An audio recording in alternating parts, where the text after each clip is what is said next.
നമസ്കാരം കൂട്ടുകാരെ, golden times അവതരിപ്പിക്കുന്ന സ്വർണ്ണവിലയിലേക്ക് ഏവർക്കും സ്വാഗതം. ഇന്ന് 26/5/2025 ഇന്ന് സംസ്ഥാനത്തെ സ്വർണ്ണവിലയിൽ കുറവ് രേഖപ്പെടുത്തി.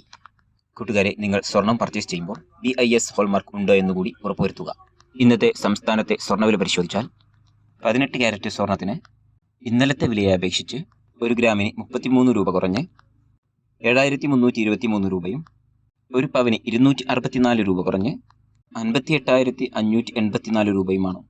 ഇനി സംസ്ഥാനത്തെ 24 ക്യാരറ്റ് സ്വർണ്ണവില പരിശോധിച്ചാൽ 1 ഗ്രാമിന് 44 രൂപ കുറഞ്ഞ് 9,764 രൂപയും, ഒരു പവന് 352 രൂപ കുറഞ്ഞ് 78,112 രൂപയുമാണ് രേഖപ്പെടുത്തിയത്. ഇനി 22 ക്യാരറ്റ് സ്വർണ്ണവിലയിലേക്ക് വന്നാൽ ഇന്നലത്തെ വിലയെ അപേക്ഷിച്ച് 1 ഗ്രാമിന് 40 രൂപ കുറഞ്ഞ് 8,950 രൂപയും, ഒരു പവന് 320 രൂപ കുറഞ്ഞ് 71,600 രൂപയുമാണ് ഇന്ന് രേഖപ്പെടുത്തിയത്. കൂട്ടുകാരെ, ചില ദിവസങ്ങളിൽ ഉച്ചയ്ക്ക് ശേഷം സ്വർണ്ണവിലയിൽ മാറ്റങ്ങൾ വരാറുണ്ട്. അങ്ങനെ മാറ്റങ്ങൾ സംഭവിച്ചാൽ ഈ ചാനലിലൂടെ പ്രേക്ഷകരെ വീണ്ടും അറിയിക്കുന്നതാണ്. കൂട്ടുകാരെ, മറ്റൊരു വീഡിയോയുമായി വീണ്ടും കാണാം. Thanks for watching this video.